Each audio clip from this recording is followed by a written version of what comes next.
السلام عليكم. عاملين ايه يا حبايبي؟ ازيكم؟ يا رب تكونوا بخير. النهارده ان شاء الله هنقدم لكم حاجه مفيده جدا. طبعا انتوا عرفتوا من شكل الصوره. النهارده ايه؟ الرمان ان شاء الله هنعمله معاكم النهارده بطريقه جميله جدا، بمكون برضو جميل وسحري ومفيد وصحي، وهنشوفه ان شاء الله. بس ايه، اول قبل ما نخش على الفيديو ما تنسوش تعملوا لنا لايك وشير، وما تنسوش تدعمونا عشان يوصلوكم كل جديد. وطبعا احنا ايه، مش بنعمل الا بيكم. وان شاء الله عايزين بقى نوصل ان شاء الله ل1000 كده مشترك ان شاء رب العالمين، طبعا بدعمكم لنا ومشاركتكم لنا و... وكلامكم الجميل وتعليقاتكم الحلوه اللي انتوا بتعملوها لنا.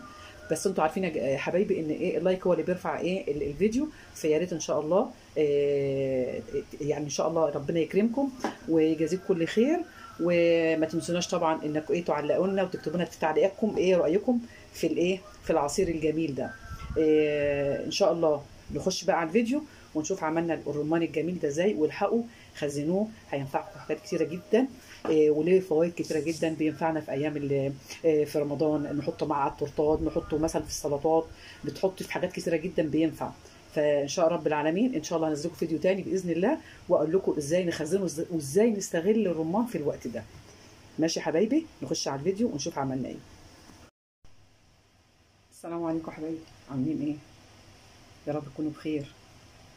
ان شاء الله النهارده لقيت بقى الرمان رخيص في السوق، فايه قلنا نجيب بقى ايه، نعمل عليه شغل. نجيب النهارده ان شاء الله 2 كيلو رمان. الكيلو يعتبر كيلو ونص ب10، وفي ناس بيبيعوه ب5. فهو طبعا ياموا اليومين دول. وطبعا انتوا عارفين فوائد الرمان، له فوائد كتيره جدا بالنسبه لعمليه الهضم وبالنسبه لعمليه التنفس. مفيش اي حاجه بالنسبه للرمان الا لما يكون فيها فايده. القشر بتاعه، القلب بتاعه، فالحمد لله سبحان الله كل حاجه فيها مفيده. اللي مفيد للصدر وللكحه، واللي مفيد للجهاز الهضمي كمهضم ومنع للاسهال. له فوائد كتيره جدا جدا. فانا قلت النهارده نجيبه ونعمله برضو ايه ان شاء رب العالمين. هو ليه طرق كتيره جدا ممكن تستفيدي بيها. فقلنا النهارده نعمله ايه، عصير. وان شاء الله نمشي على الخطوات ونشوف هنعمل ايه. اول حاجه هجيب الرمان بتاعنا دهوت، وهنضيف له فاحنا هنضيف له ان شاء الله اضافه خطيره فعلا سحريه، مفيده جدا للكبار وللصغيرين والاطفال. فاحنا هنخش على الفيديو ان شاء الله نشوف هنعمل ايه، وهوريكم ايه الطريقه اللي احنا نعمل بيها ايه الرمان. مفيد جدا للصحه. فهنخش مع بعض ونشوف الفيديو. هنبدا الاول حاجه هبدا إيه افصص الرمان، وبعد كده اوريكم بعد ما افصصه. كده يا حبايبي فصصنا خلاص الرمان، وجبنا بقى الايه الاضافه اللي هي السحريه اللي هنحطها على الرمان. فوائدها لا تعد ولا تحصى. جبنا اللي هو البنجر، وكنت مخزناه في التلاجة، فانا جبته وان شاء الله هضربهم في الخلاط واوريكم الخطوه اللي بعدها. وانتوا عارفين فوائد البنجر ايه.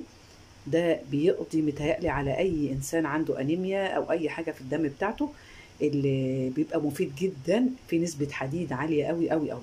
وطبعا انتوا عارفين فوائد الايه، الرمان برضو حلوه جدا، مهضم وعلاج للكحه وللصدر، وفي فوائد حلوه جدا. فاحنا الاول هنضرب اللي هو البنجر، هضربه في الخلاط واوريكم هنعمل ايه في الخطوه الجايه.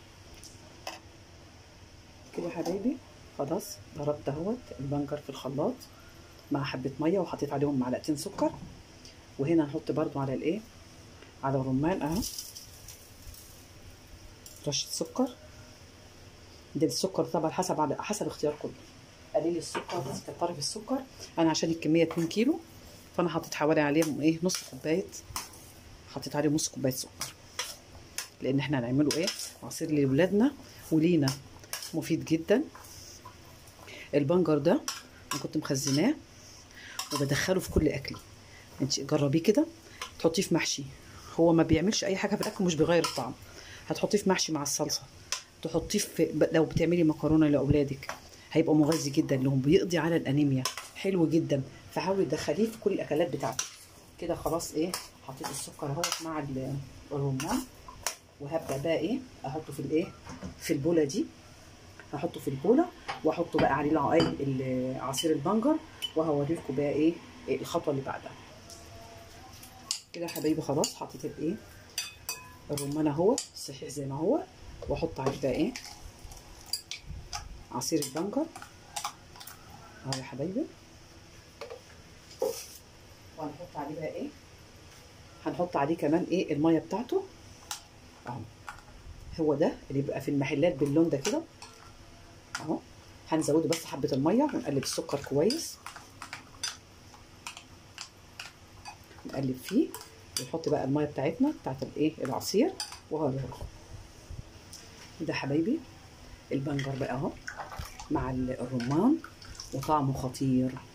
نجربه بقى ونصبه لاولادنا